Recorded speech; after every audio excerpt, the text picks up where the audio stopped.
I remember her face as though it had been carved into the timber of that valley, the kind of face that carried silence more than laughter.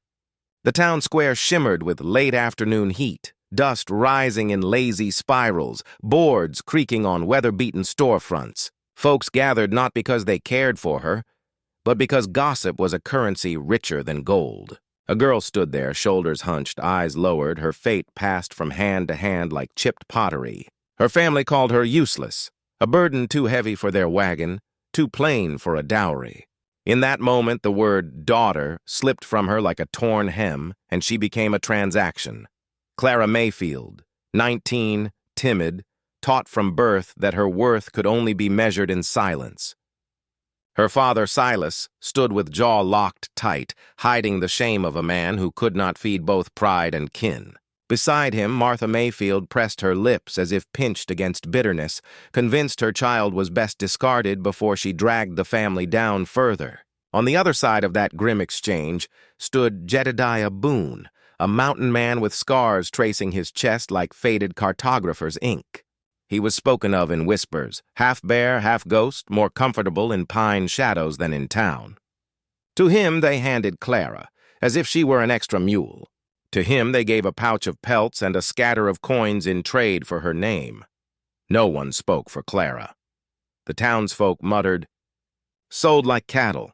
Shame pressed hot across her cheeks. Yet beneath that fire smoldered a single ember, a refusal, quiet as it was, to vanish entirely.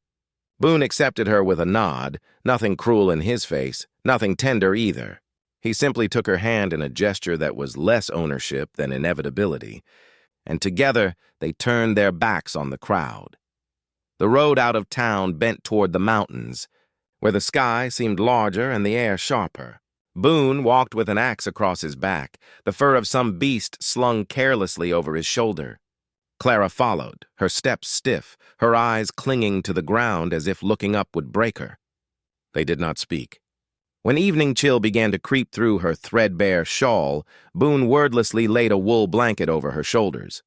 It was no kindness announced aloud, but it stilled her trembling. In the hush between hoofbeats and owl calls, Clara replayed her mother's last cold glance, her father's stern refusal to meet her eyes. Every breath of pine wind whispered their judgment. Worthless. Yet beside her walked a man who did not echo the insult. His silence was heavy, yes, but not cruel. By the time the cabin appeared, a low, rough-hewn structure at the forest's edge, night had swallowed the valley whole. Wolves howled in the distance. Boone lit a lantern, the flame painting his scars in copper light, and laid down the rhythm of their life together. The fire must be fed, water must be drawn, meals made and chores divided. He never once called her wife. He never once demanded she play the role her family had sold her into. He treated her not with tenderness, but with the even weight of expectation, as though she were simply another part of the cabin, no more or less vital than the stove or the woodpile. Clara felt invisible. Invisible, but not degraded. That difference unsettled her more than cruelty might have, for cruelty was a language she already understood. At night, she lay on her straw mattress, listening to the fire pop, wondering if she was freer or more caged than before. In the hush of that mountain, there was space for thoughts she'd never allowed herself. She remembered how the townsfolk looked through her, how her mother called her wasted breath. Yet here in this cabin, amid pine shadows and silence, her breath was not dismissed. It filled the air, lingered in the rafters, and for the first time belonged somewhere.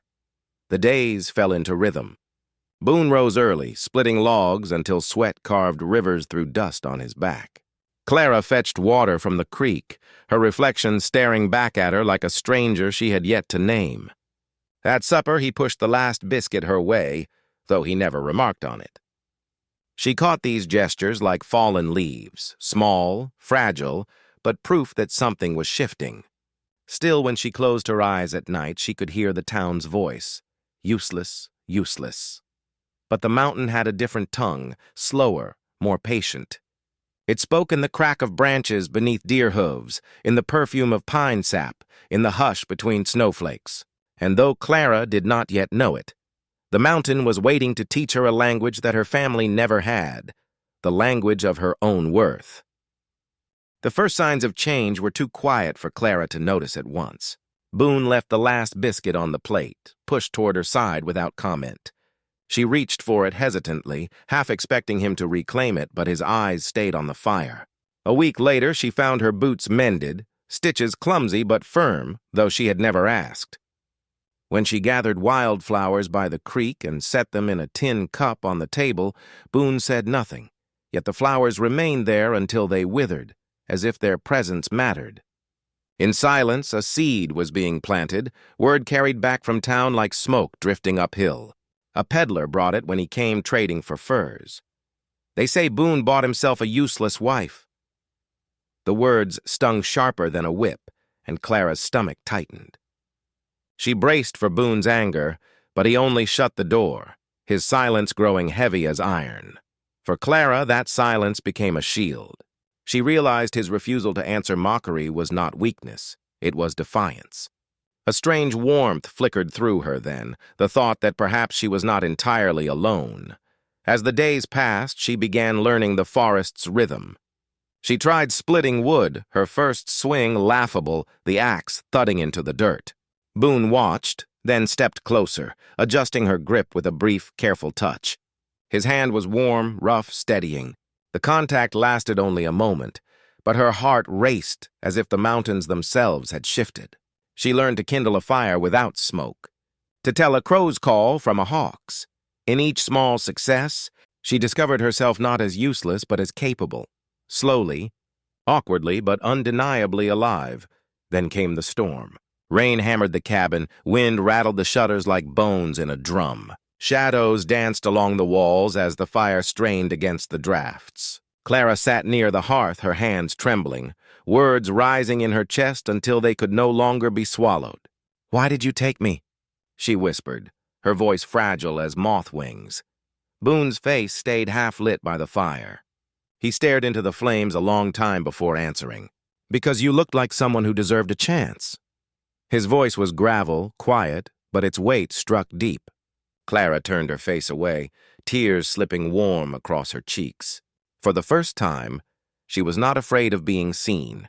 The storm passed, but its echo lingered. In its wake came the test of her strength. One evening, marauders from town, desperate men with whiskey on their breath and cruelty in their eyes, rode up to the cabin. They jeered at Boone, spat at Clara's feet, mocked her with the words she had carried like scars. "Useless girl, bought like cattle." Boone rose, axe in hand, shoulders wide as the doorframe. But before he could strike, Clara stepped forward. Her voice was steady, ringing against the pines. "I am not for sale." The words shocked even her, strong and unwavering. Her eyes met theirs without faltering. Something inside her had shifted, hardened, bloomed all at once. The intruders faltered beneath her gaze, unsettled not by Boone's axe but by her fire, her dignity reclaimed. After a tense silence, they spat in the dirt and rode away, their laughter fading hollow into the trees. Boone lowered the axe but did not speak. His silence now was not a void but a recognition, a respect. In his eyes, Clara saw pride, not ownership but honor. She had defended herself, and in doing so defended them both.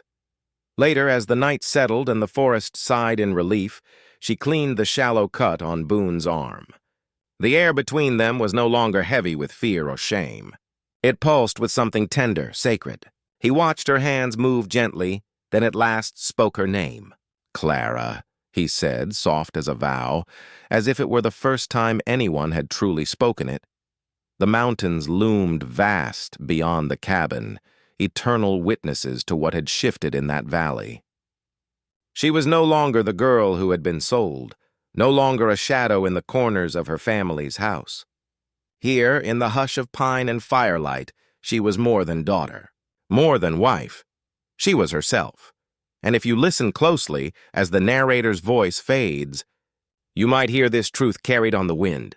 The world will try to measure you in coin, to weigh your worth against its scales of beauty and burden. But remember Clara Mayfield, who found her voice in a mountain storm, No soul is useless, no breath wasted. Perhaps you too have felt discarded. Yet like her, you carry an ember. All it takes is a single chance, and the courage to claim it, to turn ember into flame.